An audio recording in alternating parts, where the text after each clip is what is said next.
9వ episode. ఈ ఉత్తరం అందరికీ చూపించినందువల్ల లాభం ఏంటి?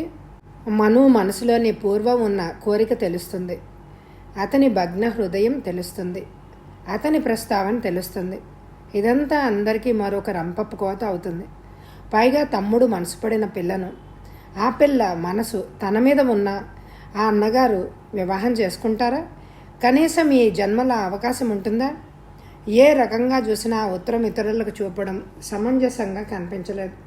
పైగా తనకు హరి మీద ప్రేమ లేదని కాదు, వాళ్ళ అభిప్రాయం తన గురించి, తన సుఖం గురించి, తన భవిష్యత్తు గురించి.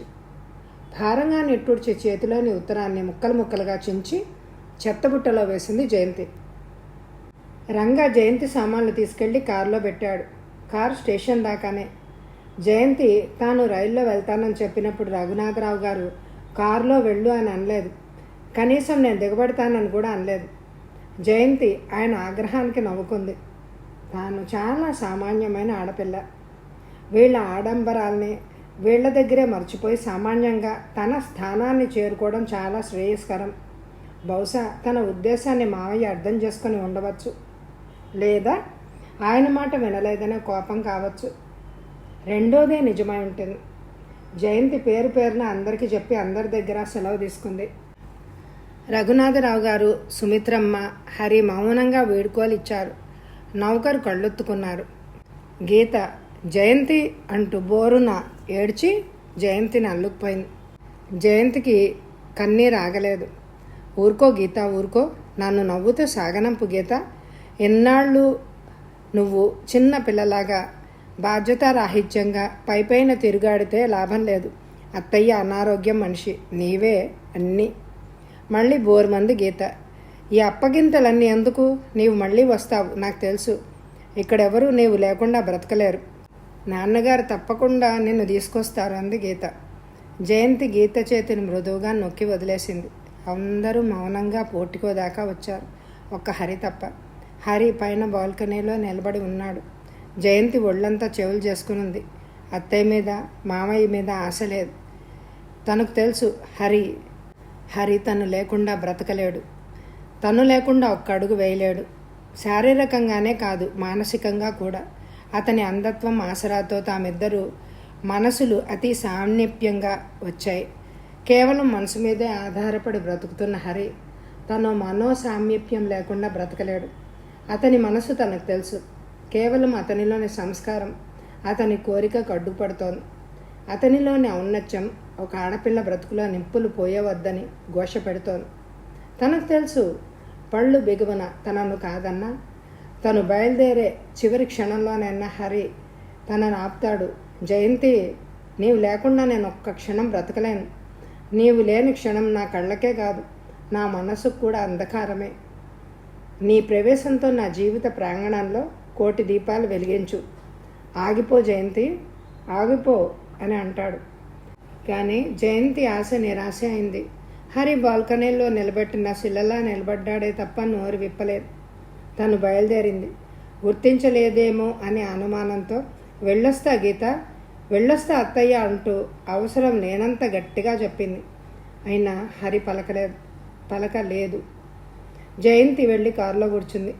డ్రైవర్ కారు స్టార్ట్ చేశాడు. జయంతి ఆశగా పైకి చూసింది. డోరు వేసిన శబ్దం, స్టార్ట్ చేసిన శబ్దం హరికి వినిపించలేదంటే అతిశయోక్తే అవుతుంది. కారు ముందు కురికింది. కారు మెయిన్ గేట్ సమీపిస్తూ ఉండగా డ్రైవర్ కారాపు అంది జయంతి. కారు ఆగింది. జయంతి వెనక్కి తిరిగి చూడలేదు. చెవులు నిక్కబడుచుకొని మౌనంగా ఉండిపోయింది. అమ్మాయి గారు, ట్రైన్కు టైం అవుతోంది అన్నాడు డ్రైవర్. గాఢంగా నెట్టూర్చింది జయంతి. పోనీ. బస్సు పూర్తిగా ఆగకముందే కిటికీలోంచి కనిపించిన సుబ్రహ్మణ్య అయ్యర్ను చూసి ముఖమంతా నవ్వు చేసుకుంది జయంతి. రైలు తర్వాత 2 బస్సులు మారి ఆ ఊరికొచ్చింది. బస్సు దిగుతూ తన చేతిలోని సామాన్లు అందుకున్న అతనితో, బాగున్నారా బాబాయ్ అంది తమిళంలో. బాగున్నానమ్మా, ప్రయాణం కులాసాగా జరిగిందా? ఆహా, ఆ ఊళ్ళో రిక్షాలు లేవు. కనిపించిన ప్రతి వ్యక్తిని ఎత్తిన ట్రంకు పెట్టా, పరుపు చుట్టా పెట్టాడు సుబ్రహ్మణ్యం అయ్యర్. ముగ్గురు ఇంటిదారి పట్టారు. ఈ మధ్య కాలంలోనే ఒకరి విశేషాలు ఒకరు చెప్పుకుంటూ నడిచారు. నీవు అక్కడికి వెళ్ళినా ఏం మారలేదమ్మా అన్నాడు సుబ్రహ్మణ్య అయ్యర్. బాగుంది బాబాయ్, అక్కడికి వెళ్తే మారాలనే ఉంది. మీ మావయ్య గారు శ్రీమంతులు కదా, ఆ వాతావరణం ఆ ఆడంబరం నిన్ను కొంతైనా మార్చి ఉంటుంది అని అనుకున్నాను. నవ్వి ఊరుకుంది జయంతి. నిన్ను చూసుకునే బిడ్డలు లేని లోటు మర్చిపోయాం కదా. మీ మావయ్య గారు అక్కడే నీకు వివాహం. ఆయన మాట పూర్తి కానివ్వకుండానే అంది జయంతి. నా ఉత్తరం అందిందో లేదో, మీరు బస్ స్టాప్కి వస్తారో లేదో అని అనుమానంగా ఉండింది. అయ్యో, ఉత్తరం లక్షణంగా చేరింది. అది చేరాక ఎలా రాకుండా ఉంటాను? నీవు మమ్మల్ని ఇంకా గుర్తుపెట్టుకున్నందుకు ఎంతో ఆనందపడిపోయాం. ఎలా మర్చిపోతాను బాబాయ్?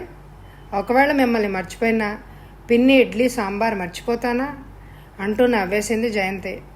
మీ పిన్ని ఈరోజు నీకోసం ఇడ్లీ సాంబార్ చేసేసింది. అప్పుడే మాటల్లోనే గమ్యం చేరుకున్నారు. విశాలమైన ఆవరణలోకి సుబ్రహ్మణ్య అయ్యర్ను అనుసరించి వచ్చిన జయంతి ఆశ్చర్యపోతూ అడిగింది. అదేమిటి, ఈ ఇల్లు మీరు ఇంకా ఎవరికి అద్దెకి ఇవ్వనే లేదా? ఇచ్చాం, నీవు వస్తున్నావని తెలిసి మళ్ళీ ఖాళీ చేయించాం. గిరుక్కుని అతనికేసి తిరిగింది జయంతి. ఏంటి, నా కోసమా? అవును, నీకోసమే. ముందున్న వాళ్లకు వేరే ఇల్లు చూపించానులే. అదేంటి బాబాయ్, ఇంత ఇల్లు నేనేం చేసుకుంటాను? అప్పుడంటే నాన్నున్నారు. జయంతి కంఠం దుఃఖంతో పూడుకుపోయింది. అంతలోనే జయంతి అంటూ ఒక స్థూల కాయురాలు వచ్చి జయంతిని అమాంతం వాటేసుకుంది. జయంతి దుఃఖం కాస్త సంభ్రమంగా మారిపోయింది. పిన్ని అంటూ పసిపిల్లలాగా స్త్రీని అల్లుకుపోయింది. అయ్యో, బిడ్డ ఎంత చిక్కిపోయింది అందావిడ జయంతి దేహాన్ని ఆప్యాయంగా తడుముతూ. వాళ్ళ పిన్నిగారి ఇడ్లీ సాంబార్ లేదుట అన్నాడు సుబ్రహ్మణ్యన్ అయ్యర్ కొంటగా. అతని మాటల్లోని శ్లేష అర్థంగా నావిడ, ఇక మీదట నేను రోజు చేసి పెడతానుగా అందావిడ సంబరంగా. జయంతి, సుబ్రహ్మణ్య అయ్యర్ ఆవిడ చూడకుండా ఒకరిని చూసి ఒకరు నవ్వుకున్నారు. రారా, స్నానం చేసి ఇడ్లీ సాంబార్ తిందురుగానే అంటూ ఆ ఇంటి వెనకవైపు ఉన్న తన ఇంట్లోకి లాక్కెళ్ళింది సరస్వతి, సుబ్రహ్మణ్యం అయ్యర్ భార్య. స్నానం ఫలహారం ముగించుకుని జయంతి ఇంటి భాగంలోకి వచ్చారు జయంతి, సుబ్రహ్మణ్య అయ్యర్. చాలా పెద్ద కాంపౌండ్, ముఖ్య భాగం 2 గదుల పెంకుటిల్లు. అందులోనే శివరావు కూతురు జయంతితో కాపురం ఉండేవారు. మిగిలిన విశాలమైన ఆవరణలో పర్ణశాల లాంటి పాకలు వేసుకుని చిన్న పాఠశాల నడిపారు. జయంతికి ఆ పాకలన్నీ చూస్తుంటే గుండెలు బరువెక్కాయి. తండ్రి గురుకులంలా నడిపాడు ఆ పాఠశాలని. ఆ క్రమశిక్షణ, ఆ బాధ్యతాయుత బోధన ఆ చుట్టుపక్కల ఆయన గౌరవాన్ని కీర్తిని పెంచాయి. ఆ చుట్టుపక్కల వారి గౌరవ ఆదర అభిమానాలు, కీర్తి ప్రతిష్టలు, అభిమానాలు ఉన్న ఆయన వేటిని అంటున్నట్లుగా తన పరిధిలో సాధు జీవితమే గడిపారు. ఋషిలాంటి తండ్రి సంరక్షణలో తనెంతో ప్రశాంతంగా మునివాటిక లేని లేడి కూనలాగా పెరిగింది. ప్రశాంతమైన ఏకాంత సుందర దీవిని చుట్టుముట్టిన పెను తుఫానులా తన జీవితంలో ఒక పెద్ద అల్లాకల్లోలం. తండ్రి మరణం, మామయ్యతో ప్రయాణం, అవమానాలు, తర్వాత అభిమానాలు, క్రమంగా పెంచుకున్న ఆశలు, అనుబంధాలు, వాటి పక్కనే నిరాకరణలు, నిరాశలు, నిర్వేదాలు. మళ్ళీ ఈ ఏకాంత ప్రశాంత దీవిలో. కానీ వెనకటి జయంతేనా తను? తుఫాను తగ్గిపోయినా దాని ఛాయలు ఇంకా మిగిలిపోయాయి. కొంతకాలం తన జీవితంలోని తుఫాను ఛాయలు తాత్కాలికమేనా, శాశ్వతంగా కాలమే చెప్పాలి. మొన్న ఖాళీ చేసిన వాళ్ళు ఈ పాకలో బర్రెలు ఆవులు ఉంచేవాళ్ళు. పూలమ్మిన చోట కట్టెలమ్మినట్లు మీ నాన్న ఆలయం నడిపిన ఈ పాఠశాల గదుల్లో గొడ్లు పొర్లుతూ ఉంటే ఎంతో బాధ అనిపించినా విధి లేకపోయింది. మరో సాంబశివరావు దొరకడు కదా, డబ్బు కోసం ఇవ్వక తప్పలేదు బాధగా అన్నాడు సుబ్రహ్మణ్యం అయ్యారు. ఇద్దరూ పెంగటిల్లి కేసి నడిచారు. ఇంటి ముందున్న చిన్న వరండాలో కూర్చున్న ఒక 15 ఏళ్ల కుర్రాడు లేచి నిలబడి నమస్కరించాడు. లోపల ఒక నడివయసు స్త్రీ వంట చేస్తోంది. ఈమె మహాలక్ష్మీదేవి అని అంటూ ఆపేశాడు సుబ్రహ్మణ్యం అయ్యారు. ఆమె బట్టలు ముతకగానే ఉన్న మనిషి శుభ్రంగా గౌరవంగా కనిపించేలాగా ప్రసన్నంగా ఉంది. జయంతి ప్రయత్నం మీద నమస్కారం చేసింది. ఆమె జయంతి తల మీద చేసి, నాకు నమస్కారం చేయడం ఏంటమ్మా అంది. నీవు కాసేపు విశ్రాంతి తీసుకో, తర్వాత వంట ముగించుకొని వస్తాను అంది ఆవిడ. జయంతి కొంచెం అయోమయంగా చూసింది. రామ్మ అంటూ మళ్ళీ బయటికి దారితీశాడు సుబ్రహ్మణ్య అయ్యారు. ఇందాకటి కుర్రాడు మళ్ళీ లేచి నిలబడ్డాడు. ఈ కుర్రాడెవడు అని అడిగింది జయంతి. నౌకర్ కుర్రాడు. ఆశ్చర్యపోయింది జయంతి. నౌకర్లను పెట్టుకునే అలవాటు బాబాయికి లేదు. మామీ అసలే ఒప్పుకోదు మరి. ముందు వెళ్తున్న సుబ్రహ్మణ్య అయ్యర్ని గబగబా వెళ్ళి కలుసుకుంది జయంతి. 3 రోజులు గడిచాయి. లక్ష్మీదేవమ్మ వండి పెడుతోంది. పనికుర్రాడు రాము పై పనులు చూస్తున్నాడు. జయంతికి ఇదంతా ఏమిటో అర్థం కాక అయోమయంగా ఉన్నా లక్ష్మీదేవమ్మ పెట్టింది తిని మామీతో కబుర్లాడుతూ పొద్దుపుచ్చుతోంది. ఒంటరిగా ఉంటే హైదరాబాద్లోని రఘునాథరావు గారి ఇల్లు, ఆ ఇంట్లో మనుషులు, వాళ్లతో అనుబంధాలు, అనుభవాలు, హరి హరి అంతే. జయంతి పరుగున వెళ్ళి సరస్వతి మెడ కావుగలించుకుని, మామీ ఏమైనా కబుర్లు చెప్పవు అంటూ గోముగా అడిగింది. పని చేయాలన్నా ఏమీ పనిలేదు. లక్ష్మీదేవమ్మ పనిలో వేలు పెట్టనివ్వదు. రాము సరే సరి. ఈ విషయం చిరాగ్గా ఉన్న మొదటి 3 రోజులు జయంతి అంతగా పట్టించుకోనే లేదు. 4వ రోజు ఇంకా ఆగలేకపోయింది జయంతి. అసలు వీళ్ళిద్దరు ఎవరు? తనకెందుకు సేవలు చేస్తున్నారు? ఈ ఇల్లు తన కోసం బాబాయ్ ఎందుకు ఖాళీ చేయించినట్టు? తనేం చేస్తుందని, చేయబోతుందని, ఇంటి అద్దె ఎలా కడుతుందని, ఎలా జరుగుబాటు అవుతుందని బాబాయ్ అడగరే? తను అడగకపోతే తప్పించుకున్నట్టు మరో మాట తెస్తారు. ఆ రోజు నిలదీసి అడిగింది జయంతి. నిట్టూర్చారు ఆయన. సరే, ఎప్పుడైనా చెప్పక తప్పదు కదా, కానీ నేను చెప్పడానికి ఏమీ లేదు. ఈ ఉత్తరం చదివితే బహుశా నీకంతా తెలియవచ్చు అంటూ సీల్ తీసిన ఒక పొడవాటి బరువైన కవర్ అందించాడు సుబ్రహ్మణ్య అయ్యర్. జయంతి అందుకని ఓపెన్ చేసింది. లోపలేదో దస్తావేజులతో పాటు సుదీర్ఘమైన ఉత్తరం ఉంది. ఉత్తరం చదవసాగిన జయంతి. అమ్మా జయంతి, నీవు తమిళ దేశానికి బయలుదేరుతున్నావు. దీనివల్ల హరితో నీ వివాహాన్ని ఆటంకపరిచి నిన్ను దూరంగా పంపిస్తున్నా. నేను గెలిచాను. హరిని చేసుకోలేకపోయినా నేను వేరే వాళ్లతో చేయాలనుకునే వివాహాన్ని కాలదాన్ని వెళ్ళిపోతూ నీవే గెలిచావో నాకు తెలియదు. కానీ నీవిలా వెళ్ళడం నా గుండెల్లో చాలా రంపపు కోతగా ఉంది. అయితే ఒక అంధుడి భార్యవై కలిగించేంత మాత్రం కాదు. అందుకే నిన్ను వెళ్ళిపోనిస్తున్నాను.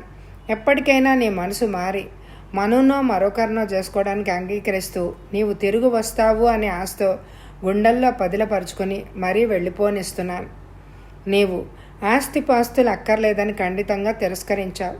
నీ పట్టుదల, నిస్వార్థం నాకు తెలుసు. అందుకే ఆస్తి మొత్తం కాకుండా ఆస్తిలో 3వ వంతు నీ పేర వ్రాసి దాని తాలూకు దస్తావేజులన్నీ పంపుతున్నాను. అప్పుడు మీరెలా బ్రతుకారో నాకు తెలియదు. తెలిసి ఇప్పుడు నేను అనాథగా, నిరుపేదగా బ్రతకనివ్వడం నాకు ధర్మం కాదు. నేను అంగీకరించను కూడా. ఈ 3వ వంతు ఆస్తినైనా నీవు తీసుకోకపోతే మిగిలిన ఆస్తిపాస్తులన్నీ ఏమట అనుకో నేనే రాసేస్తాను. నా కుటుంబంతో ఎక్కడికైనా పోతాను. పోతే సుబ్రహ్మణ్య అయ్యరు నేను అక్కడికి వచ్చినప్పుడు శివం ఆప్తమిత్రుడిగా, మీ ఇంటి ఓనర్గా నాకు బాగానే పరిచయం అయ్యారు. అన్ని విషయాలు ఆయనకి ఉత్తరం రాశాను. ఇక మీదట అక్కడ నీ మంచి చెడ్డలన్నీ ఆయనే చూస్తారు. ఆయనకి ఎటు నీ మీద వాత్సల్యం ఉంది. రాము నౌకర్ కుర్రాడు. వాడికి తమిళం, తెలుగు వచ్చు. నమ్మకస్తుడు. వాడిని తీసివేయకు. లక్ష్మీదేవమ్మతో పాటు వాడిని నేనే పంపాను. లక్ష్మీదేవమ్మ మా దూరపు చుట్టం. ఈ మధ్యనే భర్త చనిపోయి నిరాశ నిస్పృహలతో కృంగిపోతోంది. ఎక్కడ ఉన్నా అడిగేవాళ్ళు లేరు. నీలాంటి సౌమ్యరాలి కంపెనీ ఆమెకు కొంత మనశ్శాంతిని ఇవ్వచ్చు. వంట బాగా చేస్తుంది. ఆమెకు తమిళం రాదు. చురుకైన మనిషి కాబట్టి నీవు త్వరలోనే నేర్పుకోవచ్చు.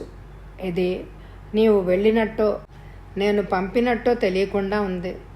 నువ్వెప్పుడు రావాలి అని అనుకుంటే ఆ క్షణంలోనే బయలుదేరి రావచ్చు. నీవు వరుసకు కోడలువైనా మా కన్న కూతురితో సమానం. కూతురికి తండ్రి అంటే ఎప్పుడూ స్థానం ఉంటుంది. ఆమె రావాలే కానీ సదా నీ శుభాన్ని కాంక్షిస్తూ మీ మామయ్య. జయంతి కళ్ళలోంచి కన్నీరు జారింది. మామయ్య, లక్ష్మీదేవి గారికి నా కంపెనీ అవసరమా? మాకు తెలుసు మామయ్య, నాకు తెలుసు. మీ రుణం ఎన్ని జన్మలకు తీర్చుకోలేను అని అనుకుంది భక్తిగా. మీ మామయ్య నాకు అక్కడ విషయాలన్నీ ఉత్తరం రాశారమ్మా. నీవు రాకముందే రామును, లక్ష్మీదేవమ్మను పంపుతూ వాళ్లతో ఉత్తరాలు పంపారు. నీ మూడు ఎలా ఉంటుందో రాగానే ఎందుకులేమని నీ మనసు కాస్త కుదుట పడని అని ఆగాను. మీ మామయ్య నీ ఉత్తరంలో ఏం రాశారో నాకు తెలియదు, కానీ ఆయన నీ శ్రేయోభిలాషి అన్నది మాత్రం నిజం. వివాహ విషయం ఏమైనా కనీసం ఆయన చేసిన ఈ ఏర్పాట్లైనా నీవు అంగీకరించి తీరాలి. ఈ కాలంలో ఏమున్నా లేకపోయినా డబ్బు ఉండాలి. ఆ తర్వాత అయిన వాళ్ళు అండదండలు కూడా ఉండాలి. నీవు చూస్తే వయసులో ఉన్న పిల్లవు. నీకు ఇవన్నీ ఆసరా లేకపోతే ఈ పాపిష్టి లోకం నిన్ను బ్రతకనివ్వదు. అందువల్ల సరే బాబాయ్ అంది జయంతి చిన్నగా నవ్వుతూ. కాలచక్రం 4 రోజులు ముందుకు సాగిపోయింది.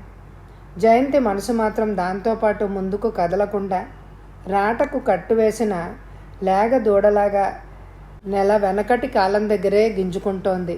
దారానికి పట్టిన పూల పరిమళంలా జయంతి మనసు హరి స్మృతులు వీడిపోవడమే లేదు. తను లేకపోతే హరికి వెలిగే లేదు అని అనుకుంది. తను లేక క్షణం బ్రతకలేడు అని అనుకుంది. ఆ అసౌకర్యం అశాంతి భరించలేక హరి దిగి వస్తాడు అని అనుకుంది. ఆత్మ నిగ్రహం సడలి తన ఆకాంక్షను మన్నిస్తాడు అని అనుకుంది. వెంటనే రమ్మని ఉత్తరం రాస్తాడు అని అనుకుంది. అలాంటిదేమీ జరగలేదు. ఎవ్వరూ తన ఊసే ఎత్తుతున్నట్టే లేదు. అందరూ తనను మర్చిపోయారు. ఉక్రోషంతో ఊర్పులు అధికమయ్యాయి జయంతికి. ముఖం ఎర్రబడింది. కానీ అది ఒక్క క్షణమే. అంతలోనే ఆమె వాస్తవానికి దగ్గరగా వెళ్ళింది. తనను మర్చిపోవడం ఏంటి? కాదు కాదు, ఇది తనతో హరిని మరిపించే ప్రయత్నం. పసిబిడ్డకు తాయిలాన్ని మరిపించినట్టు జయంతి కోపం వచ్చింది. నిరాశ ఆవరించింది. ప్రేమ అనేది మోజు కాదు తీరిపోవడానికి, తాయిలము కాదు మర్చిపోవడానికి. ఇది వాళ్ళకెలా అర్థమయ్యేలా చెప్పేది? అంతలో సుబ్రహ్మణ్యం అయ్యర్ వచ్చాడు. పౌల్ట్రీకి వెళ్తున్నాను, వస్తావా అమ్మా అన్నాడు. వస్తాను పద బాబాయ్ అంటూ లేచింది జయంతి. ఇద్దరూ ఫర్లాంగ్ దూరంలో ఉన్న పౌల్ట్రీకి చేరుకున్నారు. అక్కడ పెద్ద పెద్ద షెడ్లు వేసి ఉన్నాయి. వాటిల్లో కోళ్లు కేవలం తినడానికే పుట్టినట్టు క్షణం తీరిక లేకుండా ముక్కులతో పొడుచుకొని తింటున్నాయి. తెల్లగా ఎర్రని జుట్టుతో ఎంతో అందంగా ఉన్నాయి. పరిశుభ్రత పాటించడం వల్ల ఆ పరిసరాలు కోళ్లతో ఎంతో ఆహ్లాదంగా ఉన్నాయి. ఇద్దరూ పిచ్చాపాటి మాట్లాడుతూ ఉన్నారు. కోళ్లకు మేత వేస్తూ అన్నాడు సుబ్రహ్మణ్య అయ్యర్. డబ్బు లేని వాళ్ళు లేక బాధపడుతూ ఉంటారు. సిరి తల కింద పెట్టుకుని దరిద్రానికి ఏడ్చినట్టు అంత డబ్బుండి నీవింత సాధారణ జీవితం గడపడం నాకేం బాగాలేదు జయంతి. కానీ ఎవరికిద్దామని? దేనికైనా సద్వినియోగం ఉండాలి. నేను అదే ఆలోచిస్తున్నాను బాబాయ్ అంది జయంతి. అవునమ్మా, ఆలోచించు. చిన్న పిల్లవు, ఇప్పుడు కాకపోతే ఎప్పుడు అనుభవించాలి? మంచి ఇల్లు కట్టించుకొని సామాన్లు కొనుక్కో. నీకు తోటలు మొక్కలు ఇష్టం కదా, ద్రాక్ష తోటలో మరోటో వేయి. ఈ వ్యాపకాల్లో పడి నీ మనసు కాస్త కుదుట పడితే నెమ్మదిగా వివాహం. బాబాయ్ సరే, ఆ విషయం నీకే వదిలేస్తాను. ఎందుకు ఏదో ఒడిజేయి. ఎన్నాళ్ళు ఇలా ఏది పట్టించుకోకుండా యోగినిలాగా గడుపుతావు? 4 రోజులైంది. వచ్చిన రోజు ఎలా ఉన్నావో ఈరోజు కూడా అలాగే ఉన్నావు. 4 రోజులు విశేషాలైనా మాట్లాడావు, తర్వాత అది కూడా లేదు. అక్కడేదో కథలు అవి రాసేదానివట, మరి ఇప్పుడు అవేమీ రాయడం లేదేంటి? ఎప్పుడేమంత కొంప మునిగిపోయిందని? ఏదో ఒకటి చెయ్యి. ప్రేమ అనేది మోజు కాదు తీరిపోవడానికి, తాయిలం కాదు మర్చిపోవడానికి. ఇది వాళ్ళకి ఎలా అర్థమయ్యేలా చెప్పేది? తన ఆలోచన గుర్తొచ్చింది జయంతికి. చెప్తాను, అర్థమయ్యేలాగా చెప్తాను అనుకుంది దృఢంగా. పత్రికల్లో ఆ విషయం చదివి ఆ కుటుంబం యావత్తు నిర్వీణ్యమైంది. జయంతి ఇంత పని చేసిందా? సుమిత్రమ్మ ముఖాన కత్తివాటుకు నెత్తురు చుక్క లేకుండా పోయింది. ఆశ్చర్యం ఆమె నరాన పాకి నిశ్చలం చేసింది. తల్లి తండ్రి కూడా లేని ఒక నిరుపేద ఆడపిల్ల, మారుమూల ఒక కుగ్రామంలో పెరిగి పెద్దదైన ఒక సాధారణ విద్యావంతురాలు, కృత్రిమమైన సుఖభోగాలకు అత్యంత సులభంగా ఆకర్షితులయ్యే వయసులో ఉన్న యువతి ఇంత అనూహ్యమైన ఉదాత్తమైన నిర్ణయం తీసుకుని ఆచరణలో పెట్టడమా? కానీ రఘునాథరావు గారి పెదవుల మీద మాత్రం చిరునవ్వు వెరిసింది. పురుషుడైన ఆయనకు జయంతితో అంత సాన్నిహిత్యం లేకపోయినా జయంతి అంటే ఏమిటో ఆయనకి తెలిసినంతగా మరెవరికీ తెలియదు. జయంతి పని చేయడం ఆయనకేమి ఆశ్చర్యాన్ని కలిగించలేదు. జయంతి లాంటి సామాన్యమైన అమ్మాయి ఇలాంటి పని చేయగలదు. ఇలాంటి పని చేయగలిగిన వాళ్లే సామాన్యంగా కనిపించేది. I am proud of you my baby అని అనుకున్నారు ఆయన. గీత సంతోషించాలో బాధపడాలో తెలియక వెంటనే చిన్నన్న గారికి ఉత్తరం రాసి పడేసింది. జయంతి వెళ్ళిపోయాక జయంతే తన భావన ప్రపంచంగా బ్రతుకుతున్న శ్రీహరి ఆ విషయం విని చెలించిపోయాడు. జయంతి, నీ ప్రేమ, ఆ ప్రేమ పట్ల నీకున్న నిశ్చలత ఎంత సూటిగా, ఎంత దృఢంగా, ఎంత నిరాడంబరంగా చూపించావు. నిన్ను అవమానించి పంపిన మా మీద ఎంత మెత్తగా దెబ్బ కొట్టావు. అతని హృదయం మలయ మారుతం తగిలిన పూల రేకులాగా ఉనికిపోయింది. పునరుద్ధరించిన మెయిన్ గేట్ మీద అందసేవా సదనం అన్న గుమ్మడికాయంత అక్షరాల్లో అమర్చిన ఆకారంలోని బోర్డు మెరిసిపోతోంది.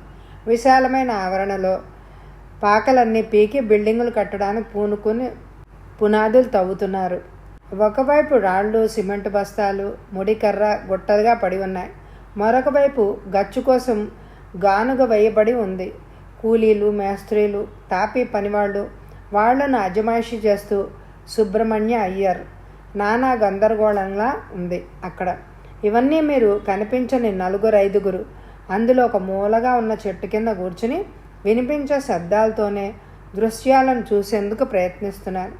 పెంకుటింట్లో చిన్న చెక్కబల్ల ముందు కుర్చీలో కూర్చుని ఏదో రాస్తున్న జయంతి ఆ పని పూర్తయినట్లుగా పెన్ను క్యాప్ పెట్టి బల్ల మీద పడేసి కిటికీలోంచి బయటికి చూస్తోంది. జరుగుతున్న పని ఆమెకెంతో తృప్తిని కలిగిస్తోంది. ఆమె చూపు చెట్టు కింద కూర్చున్న అందుల మీద పడింది. ఈ ప్రపంచంలోనే ఉన్న వాళ్ళ ప్రపంచం వేరు. వాళ్ళ ప్రపంచంలో వెలుగులేదు. దాని రంగు చిక్కని నలుపు. వాళ్ళ ప్రపంచంలోని మనుషుల రూపం, శబ్దం, వాళ్ళ రాత్రింబవళ్లకు అర్థాలు నిద్ర, జాగృతి. వాళ్ళ కళ్ళకు అర్థం, ఉపయోగం, కన్నీళ్లు మాత్రమే. జయంతి గుండెల్లో కోత పెట్టినట్టుగా అయింది. మీకోసమే బాబు అసమర్థురాలినైనా ఈ మహాయజ్ఞాన్ని తలబెట్టింది. ఈ ప్రపంచంలో దీపం పెట్టడానికి, మీ ప్రపంచంలో రంగులు పూయించడానికి. రఘునాథరావు గారి ద్వారా సంక్రమించిన సంపదను యావత్తు అంధుల సంక్షేమానికి ఉపయోగించడానికి నిశ్చయించుకుంది జయంతి. సుబ్రహ్మణ్య అయ్యర్ దగ్గర తనున్న ఇల్లు కొని అందులకు సౌకర్యంగా ఉండేలాగా బిల్డింగులు కట్టడానికి ప్లాన్ గీయించి ఆ పని ప్రారంభించింది. దేశంలోని అన్ని పత్రికల్లోనూ అందులైన అనాథలైన అందులని ఆహ్వానిస్తూ ప్రకటనలు ఇప్పించింది. నేత్రాల కోసం నేత్ర నిధులకు అప్లికేషన్లు పెట్టింది. అందులు సులువుగా నేర్చుకోతగ్గ వృత్తి విద్యలు నేర్పించాలనే ప్రయత్నంలో కూడా ఉంది జయంతి. ఇదివరకు ఉన్నవాళ్ళు గేదెల్ని పెట్టినప్పుడు పూలు అమ్మిన చోట కట్టెలు అమ్మినట్టు అయిందని బాధపడ్డాను. కానీ నీవు వెలుగు పూలు పూయిస్తున్నావు తల్లి అని ఆనంద బాష్పాలు రాల్చాడు సుబ్రహ్మణ్య అయ్యర్. పత్రికల్లో ప్రకటనలు ఇచ్చినా ఇంకా జయంతి ఆశించినంతగా ఎక్కువ మంది రావడం లేదు. దేశంలో అవకాశాలు ఇచ్చినా వినియోగించుకునే వాళ్లే లేరు. భుక్తి కోసం పిల్లల కళ్ళలో జిల్లేడుపాయలు పిండి అందులను తయారు చేసే మనుషులున్న సమాజంలో మీ కళ్ళు బాగు చేస్తాం, మీ లోపాన్ని సరిచేసే విద్యలు నేర్పిస్తాం రమ్మంటే రాకపోవడంలో ఆశ్చర్యం ఏమీ లేదు. తొందర ఏముంది, బిల్డింగ్ పూర్తిగాని అని అనుకుంది జయంతి. ఇప్పుడున్న కొద్దిమంది పెంకుటింట్లోనే సర్దుకున్నారు. లోపలికి రావచ్చా? వినిపించిన స్వరానికి ఉలిక్కిపడి చూసిన జయంతి ఆనంద ఆశ్చర్యాలతో శిల్పంలాగా నిలబడిపోయింది. నేను అంధుణ్ణే, రావచ్చనుకుంటాను అంటూ ఒక్క అడుగు ముందుకు వేశాడు ఆ ఆగంతకుడు. ఇంకో 2 అడుగులు వేస్తే కుర్చీ అడ్డొస్తుంది. పరుగున వెళ్ళి చెయ్యి అందించింది జయంతి. దొరికిన చేతిని ఆప్యాయంగా నిమురుతూ జయంతి అని మృదువుగా అన్నాడు. బావా, అవును నేనే వచ్చేసాను జయంతి. నీ ప్రేమలోని ఔన్నత్యాన్ని తలుచుకొని వచ్చేసాను. నీవు సుఖభోగాలను అనుభవించాలనే తాపత్రయంతో నీ ప్రేమను కించపరిచాను. అదే ప్రేమను మరింత ఉదాత్తంగా ప్రదర్శించావు జయంతి. నీ ప్రేమలోని నీవు పరమార్థాన్ని వెతుక్కున్నావు. అందుకే నీ సాహచర్యంలో నా బ్రతుక్కు కాస్త అర్థాన్ని కల్పించుకుందామని వచ్చాను. నీ భర్తగానైనా సరే, నీవు స్థాపించిన సేవా సదనంలో ఒక సభ్యుడిగానైనా సరే. జయంతి హరి పాదాల మీదకి జారిపోయింది. బావా, ఈ అంద సేవా సదనాన్ని స్థాపించింది పేరుకు అందుల కోసమే అయినా నిజానికి మీరు లేక నా జీవితంలో మురిసిన చీకట్లను పారద్రోలడానికే సుమా. ఈరోజు నా కంటిపాప నన్ను వచ్చి చేరింది. నా అంధకారమయ ప్రపంచం వెలుగు వెల్లువ అయింది. నేను మీ హరి జయంతిని పైకి లేపి హృదయానికి హత్తుకున్నాడు. నీవు నా నయన జ్యోతివి, జీవన జ్యోతివి. కథ సమాప్తం. ఈ కథ మీకు నచ్చిందండి? అయితే తప్పకుండా లైక్ చేయండి. ఎండ్ స్క్రీన్లో ఉన్న ప్లేలిస్ట్లని తప్పకుండా స్కిప్ చేయకుండా చూడండి. Thank you very much my dear friends.